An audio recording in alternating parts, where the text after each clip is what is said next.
Good evening, everyone. I'm just waiting for everyone to join in, and then we can begin the story of Mohan Nawaz Palace.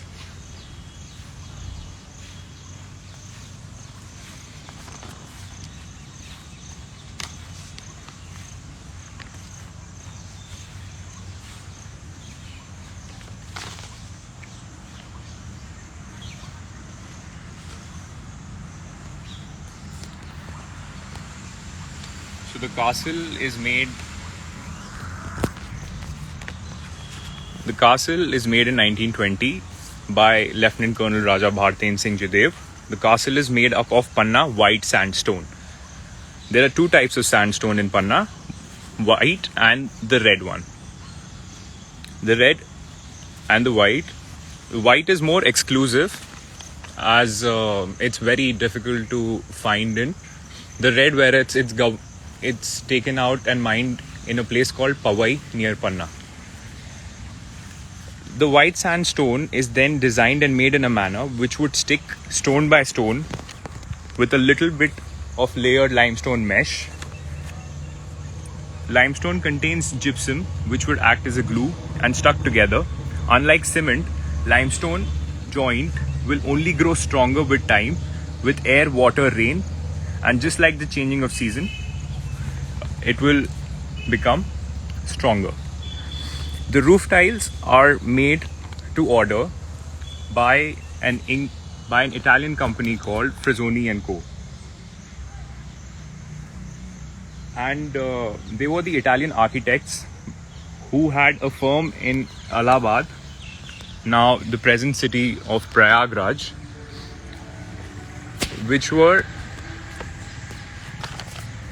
which made two cathedrals, two iconic churches in Allahabad. They were called as All Saints Cathedral and St. Joseph Cathedral. The architecture, as mentioned by an anthropologist, namely Peter Wilson, in his thesis, which he submitted for Yale, relates to the way we understand the world, and similarly, in earlier time, it was made in a manner to enthrall the audience with its gigantic vastness, which back then the leaders wanted to, like my forefather, conceptualize his governance in a manner to convey the nature of power.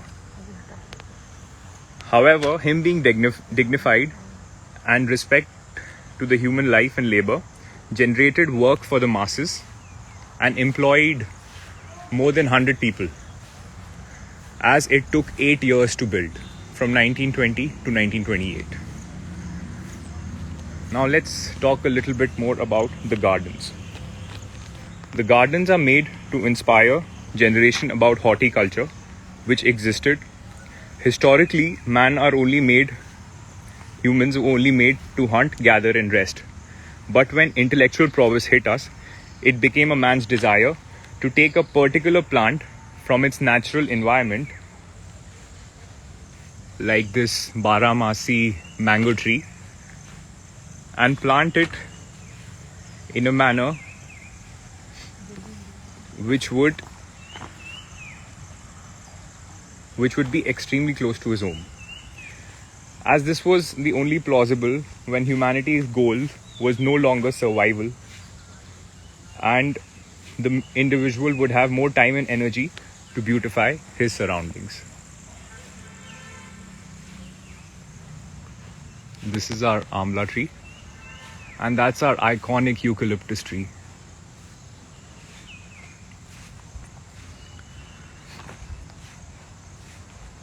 Moving forward, let's talk about water motifs. This one and that two there. So water motifs show us the calm serenity, showcasing a reflection of a sky as part of human quest is to bring the nature into his personal surroundings, which Frederick Law Olmsted, a brilliant architect in New York, when he created the Central Park, he also created the water motif in between, showcasing the similar exuberance. Like Shapurji Chandra Boy designed this iconic motif to match with the roof tile and the castle.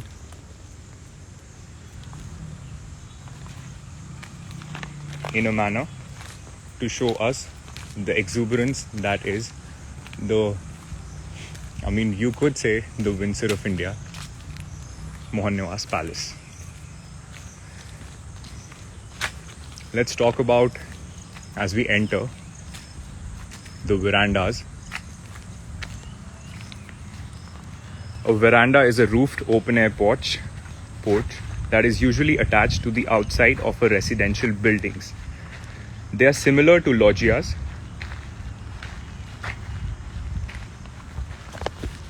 Verandas are quite popular in places where the weather is warm all year round.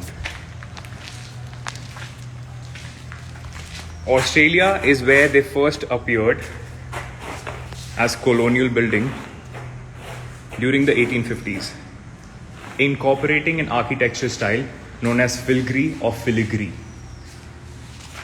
The verandas. Moving inside.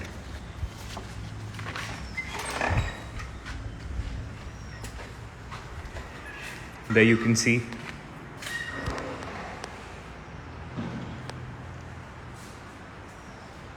the Araish work, the three brothers, iconic story of how Panna family came into power. Lieutenant Colonel Raja Bhartendra Singh Judev. Now if we continue to look at it, the painting seems like it's staring at us. That's due to an effect called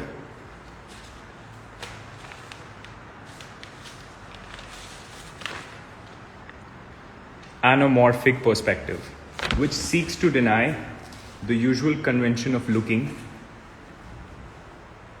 where an observer will view with a limited range of viewing angles.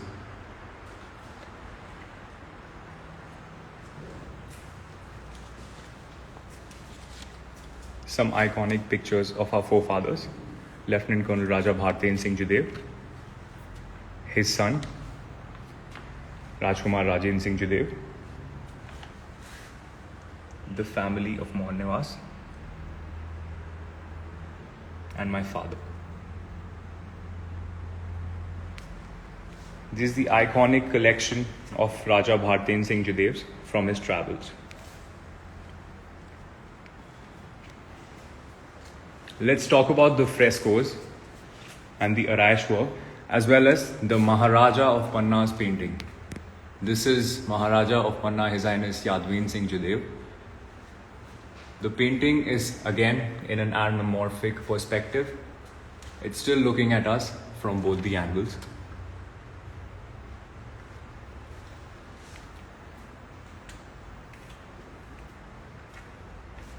So the Araish work is still 100 years old, untouched.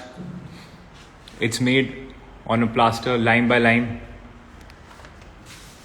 And the iconic shine that comes out of it is not by the present process where they add the marble powder, but back in those days they added seashells to have a particular shine. We've kept it as it is to show that you would be experiencing a live castle. The frescoes. The frescoes are of a particular flower called Blue Baron Azalea, which means a remembrance of a home and one day to duly return to it.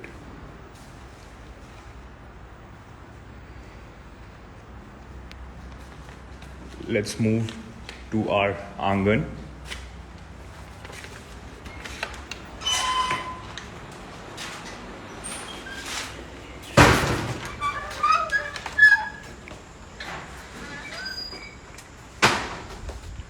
Our Angan is also known as the courtyard of the sky because we can see the particular movement of the birds and beautiful sunsets. So I'm so sorry. I was really hoping for a beautiful sunset to witness, but the monsoons have at this moment just began here.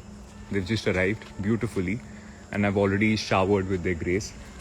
showered us with their grace. Hence, no sunset, cloudy day. Still beautiful indeed. Let's take it forward and move upstairs. In the meantime, I would love to talk about the surroundings that our castle has. So we have a 7-acre of forest and a 50-acre property.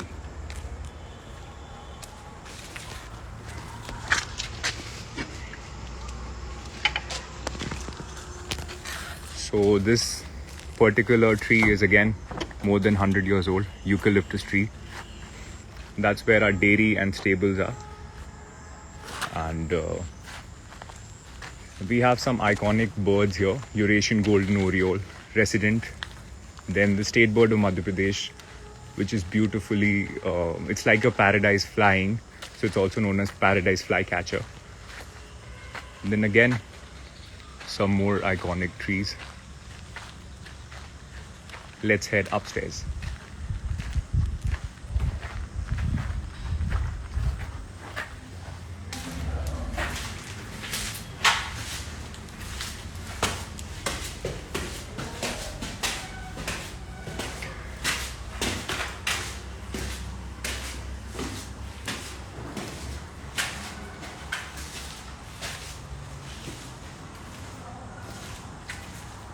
Wouldn't you like to try and sit in this beautiful place and enjoy your evening tea while overlooking the iconic,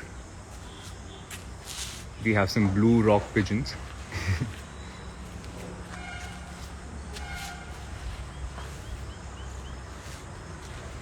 Again a veranda. Most important thing, now comes the royal symbolism. These flower motifs. Blue Baron Azalea, remembrance of a home, one day to duly return to it. Delphiniums, symbolizes cheerfulness. Golden celebration rose, celebrations.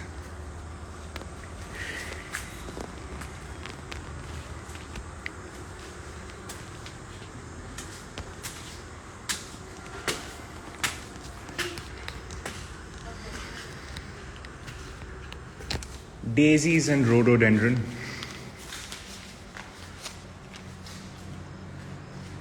So why Mohan Nivas? The name Mohan Nivas is because our forefather, Lieutenant Colonel Raja Bharten Singh Judev, as pictured here, was really fond of Krishna, Lord Krishna. And therefore, we have a lot of paintings of our forefather and Lord Krishna, our deity.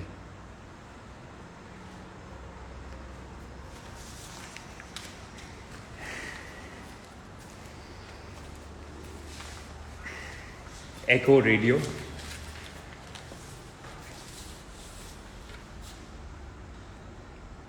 Again a vintage.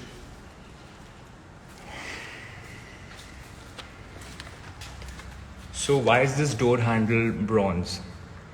So the interesting information that can be derived out of it, and along with it all the other door handles,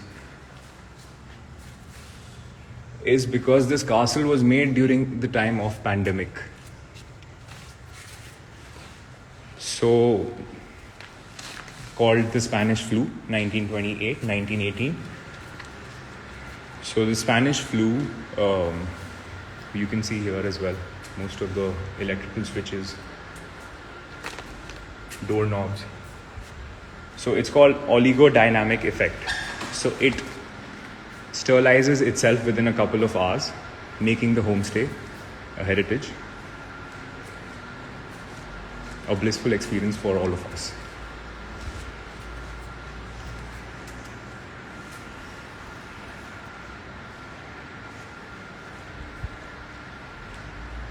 So downstairs I showed you the first generation of the Panna royal family. Now I'll show you the second generation of Panna royal family. My grandfather in the center with His Highness Naren Singh Judev, and his brother Pushpen Singh Judev, who was an ace polo player in his time.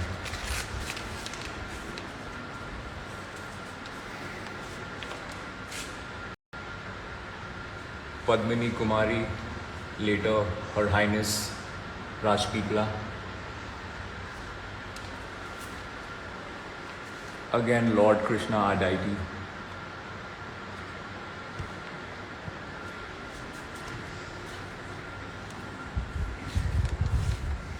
And then we come to the end of our presentation, to the beautiful another open porch overlooking the courtyard of the sky.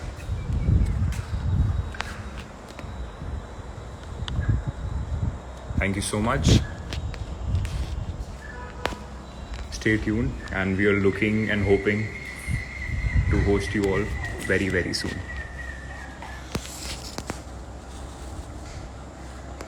If you heard that, that would be Grey Francolin. We have 5-7 pairs of them.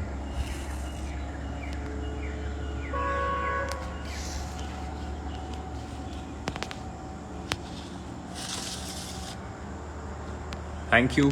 We hope you enjoyed the virtual tour. We are going to open in November. Hoping to see you in person very, very soon. Thank you so much.